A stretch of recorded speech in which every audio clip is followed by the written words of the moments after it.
It's not a coincidence that today IBM is the backbone of national ID card technology in the United States and across the world. Ford and General Motors were also involved in the Nazi war machine right through the war, and not one of these robber baron industrialists was ever prosecuted. Here is the international business machine that calculated the deaths of millions. The modern Olympic symbols have nothing to do with Greece.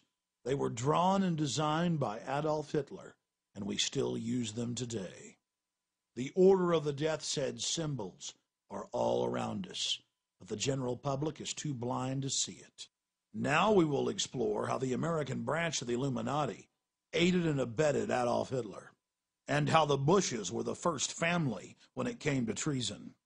I've been an investigative reporter and a journalist for 35 years. I've worked in every major media market in the United States, and I've written for more than 100 newspapers and magazines nationally and internationally. So last September 17th, I became the first journalist in U.S. history to go to the U.S. National Archives and the Library of Congress and pore over the thousands of pages of documents in both places to prove beyond a shadow of a doubt or any refutation of the facts that Prescott Bush, the grandfather of George W. Bush, and George Herbert Walker, his maternal great-grandfather for whom his daddy is named, were Nazi traitors to the country who should have been tried for treason. 2 weeks ago, in early August, a major world newspaper, The Guardian of London, finally got on the story internationally, and they flew a renowned reporter of theirs named Duncan Campbell over to Washington to take me back to the archives and Library of Congress so that they could verify that these explosive documents were real and I didn't have forged copies. Prescott Bush was the grandfather of George W. Bush and the father of George Herbert Walker Bush, and George Herbert Walker Bush is named for his father-in-law, George Herbert Walker. Prescott Bush graduated from Yale in 1917 and was in Skull and Bones with E. Rowland Harriman, who was the younger brother of W. Averill Harriman. The Bush family really had nothing going. They were essentially social climbers and opportunistic people. At the time that Prescott Bush met Dorothy Walker, he was a tire salesman. And George Herbert Walker, as all fathers do when their daughter's going to marry someone, said in his heart, you know, it's not an appropriate thing socially that my daughter marry a tire salesman. So he brought Prescott Bush first into Brown Brothers Harriman and then Union Banking Corporation. In actuality, it was anything but a bank. It was essentially a Nazi money laundering operation that had a lot of tentacles into a lot of different other businesses. They owned a shipping line called Hamburg American Line, for example, which was the first Nazi front business seized, although the line was no longer operational in 1942. In the early 1930s, it transported Nazi spies into the U.S., and then their promotional ads offered cash rewards to any American citizens who would go back on Hamburg American lines and proselytize for Hitler. 8 months after the U.S. had entered the war, the New York Herald Tribune ran a front-page article, "Hitler's Angel has $3 million in U.S. Bank." And it caused a major scandal and just rocked the world of politics. Brown Brothers Harriman, which George Herbert Walker and Prescott Bush were affiliated with and partners in, worked with I.G. Farben, which operated Auschwitz. Prescott Bush, he did a number of things that were not only anti-American but were pro-Hitler, and he did all that he could to proselytize for Hitler and the rise of his Third Reich, because the largest client, Fritz Thiessen, of his patron, W. Averill Harriman, dictated what kind of behavior he would practice to enhance his own career.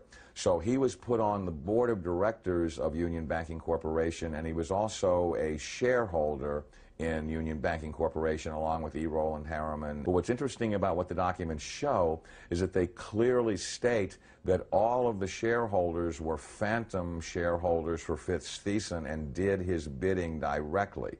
So the point I'm making is it's not as if they bought these shares of stock as a passive investment to hopefully profit from the war. they were directly doing the bidding of the individual who built the Nazi war machine. Some very shocking documents that I saw at the Library of Congress 2 weeks ago on August 10th, on August 9th, excuse me, had to do with the hearings of the McCormick-Dickstein Committee of November 1934, show that Prescott Bush and the DuPont family, the Remington family, and J.P. Morgan tried to overthrow the U.S. government, assassinate FDR, and put a Hitler-style fascist state in place. I have in my possession testimony from the McCormick-Dickstein Committee in November of 1934 by one of the fascist plotters that they were going to follow Hitler's model exactly and impose martial law on the United States, round up unemployed people that were worthless to the economy and troublemakers and Jews and put them into internment camps. And their plan was, if necessary, to exterminate the people that could not be part of the effort. The only reason the coup attempt in 1934 didn't succeed is that they hired the wrong general to lead it, General Smedley Butler, the great Marine hero, two-time Congressional Medal of Honor winner, who worked with the plotters just long enough to be able to identify who they were and then blew the whistle on them to Congress. Incredibly, after being warned by the FBI and the Justice Department and the Treasury Department to cease and desist in their Nazi dealings, they had continued them until 1951. There had been 28 additional seizures of Nazi assets and Nazi business fronts between late 1942 and 1951, and that they had moved Nazi assets into Switzerland, Brazil, Argentina, and Panama, and they had continued to do business with their primary Nazi patron, who was Fritz Thyssen, who backed Hitler beginning in 1921 and who was the wealthiest man in Germany, and a steel and coal baron who, with his partner Friedrich Flick, essentially built the Nazi war machine along with I.G. Farben. In 1951, when Fritz Thyssen died in Argentina, Union Banking Corporation was liquidated by the U.S. government, and Prescott Bush received $1.5 million for his holdings in his Nazi business, and that was the beginning of the Bush family fortune for all intents and purposes. George Bush doesn't take his philosophical foundation from the Bible or the teachings of Jesus in the Sermon on the Mount.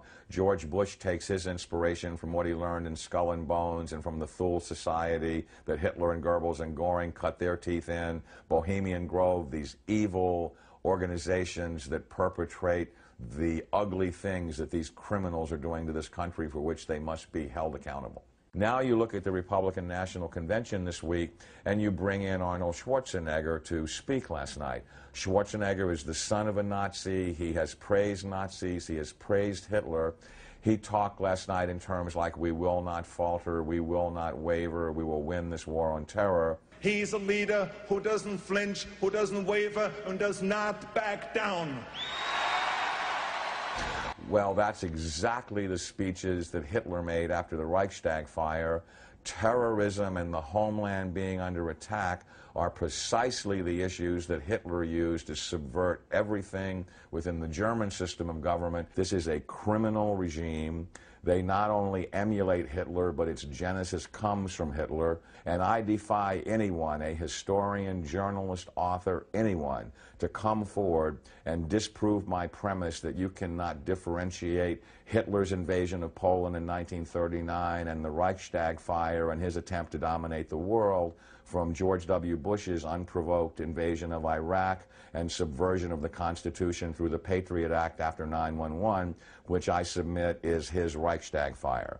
Karl Rove and his minions are every bit the masters of propaganda that Joseph Goebbels was. They literally took lessons from Goebbels and Goring about how to create such brilliant propaganda that unreality can become reality, and reality can be subverted to fantasy political subterfuge right before your eyes. So there's just an endless broken record that is leading up to the present era, that the Bush family has had a single goal for 100 years, which is to become the most powerful family on the planet and to rule the world. And they are on the verge of doing that under George W. Bush. It's critical that every citizen of this country rise up and do something, because the day of reckoning is at hand, and these people are Nazis. They are practicing Nazi philosophy. They are mimicking Nazi tactics, and time is running out.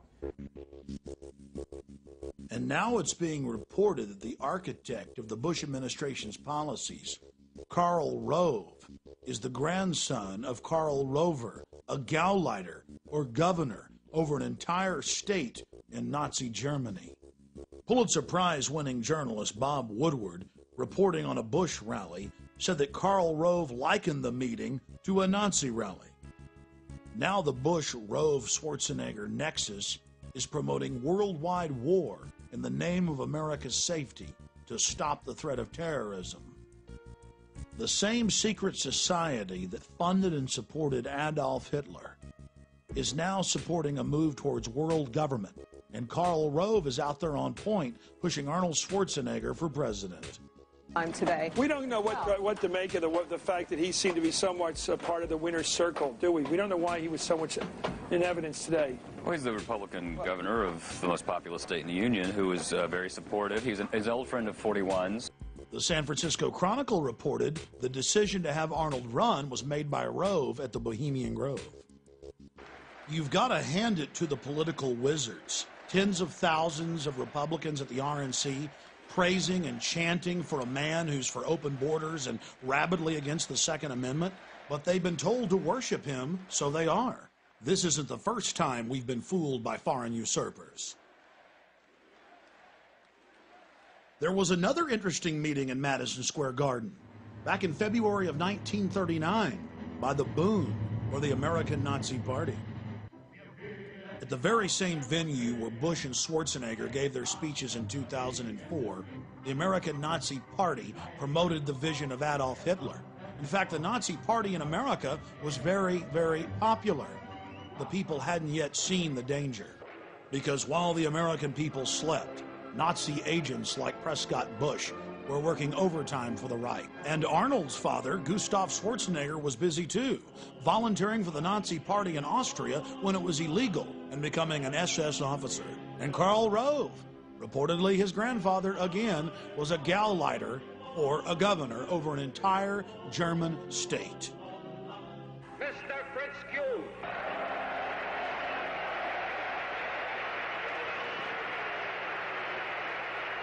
You all have heard of me through the Jewish-controlled press as a creature with horns, a cloven hoof, and a long tail. If you ask what we are actively fighting for under our charter, I will here repeat the declaration I made public some time ago. First, a social, just, white, Gentile, ruled United States. Second, all the American Nazis talked about was how much they loved America, how pro-USA they were. And a lot of the public bought it. And the fathers and grandfathers of the men who run our country today were in full support of the Bund. It's now the 21st century, and things have gotten a lot slicker. The question is, will the public buy it? California Governor Arnold Schwarzenegger.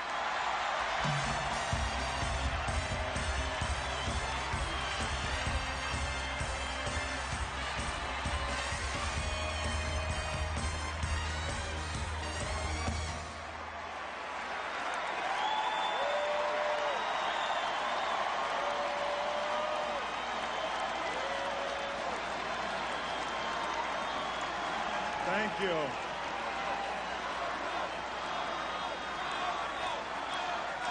Did I wake up in the middle of a Twilight Zone or Outer Limits episode? The American people cheering and chanting the name of someone whose homeland is Austria and who openly talks about being a dictator all the time? Thank you very much. Thank you. What a greeting. Arnold wants to be our leader, our Fuhrer. And as American citizens, we have a